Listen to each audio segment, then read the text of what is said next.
Grazie ad una ripresa arrembante il Città di Sant'Agata supera la Mariglianese e vola in classifica portandosi in quinta posizione insieme a Real Aversa e Locri. Nel primo tempo ci prova subito il Sant'Agata con D'Aleo al 18° e Cicirello 3 minuti più tardi, che però trovano sulla loro strada le decisive parate di Paduano. Insiste la formazione di Vanzetto che al 31° la potrebbe sbloccare, ma le conclusioni in sequenza di Vitale, Cicirello e D'Aleo non sortiscono l'effetto sperato. Vantaggio che il Sant'Agata trova però ad inizio ripresa quando al minuto 46 Calafiore, con un tiro cross da posizione impossibile, sorprende il portiere mettendo la gara in discesa per i suoi.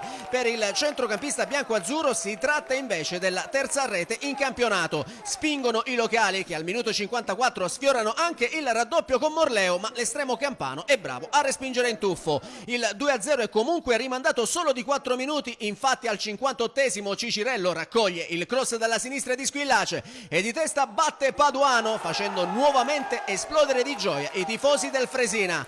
I padroni di casa non si fermano, andando più volte vicini alla marcatura. Al 62° ancora Cicirello costringe il numero 1 campano a rifugiarsi in angolo. 5 minuti dopo De Meleon calcia botta sicura, ma sulla linea di porta salva tutto Mendigucchia che manda in corner, e dal successivo tiro dalla bandierina ancora De Meleon di testa sfiora di un soffio la traversa. Poi la Mariglianese tenta di venire fuori dal guscio con Didato che al 70° calcia dalla distanza chiamando Curtosi agli straordinari, e un minuto dopo i campani reclamano anche un calcio di rigore sullo stesso Didato, ma il direttore di gara lascia giocare. Nel finale di match però il Città di Sant'Agata torna ad attaccare trovando altre due marcature, prima con Squillace che al minuto 82 scaraventa sotto la traversa l'invito di Calafiore, mettendo a segno così il 3-0 per i suoi e il suo secondo centro in campionato, e infine all'85° Mazzamuto con una super conclusione da fuori area infila nel 7 il pallone che fissa il punteggio sul definitivo 4-0 per il Sant'Agata.